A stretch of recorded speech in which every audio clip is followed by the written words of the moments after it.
এইটো আমাৰ পেন ৰডিয়াম মেচিনৰ ছেটআপ কনচিউমেবলছৰ সৈতে ৰডিয়াম গহনা ডিজাইনৰ মূল ক্ষেত্ৰসমূহত ৰডিয়াম প্লেটিং ব্যৱহাৰৰ জৰিয়তে প্ৰসেছড গহনা সাজিবলৈ ব্যৱহাৰ কৰা হয়। মই আপোনাক মেইন টিল আৰু ইকুইপমেণ্ট দেখুওৱা চাওঁ যি ছেটআপত ব্যৱহাৰ কৰা হয়। এইটো হৈছে ৰডিয়াম পেনব্লেড ৰেকটিফায়াৰ।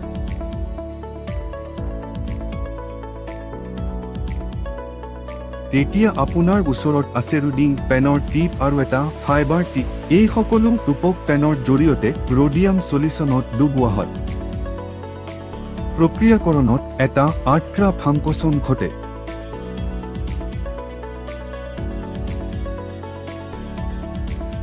যাৰ পাছত ডিগ্ৰেডেশ্যনৰ এটা প্ৰক্ৰিয়া হয়।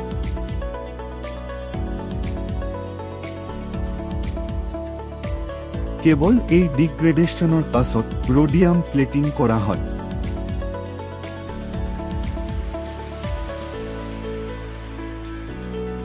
ৰডিয়াম প্লেটিং কৰা হয় টিপবোৰক ডিপুং সলিউশ্যনত ডুবাই যি ৰডিয়াম ৰেগুলেশ্যনৰ দ্বাৰা ক্ষয়প্ৰাপ্ত হয় প্লেটিং পেনত।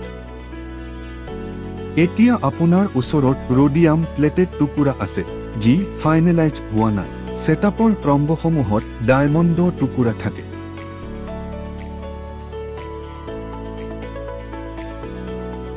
ডায়মণ্ডৰ স্থানত ৰডিয়ামৰ টুকুৰা প্ৰয়োগ কৰাৰ পাছত চকচকে বৃদ্ধি পায়, তেতিয়াহে ফাইনেল ব্যৱহাৰৰ বাবে সাজু কৰা হয়।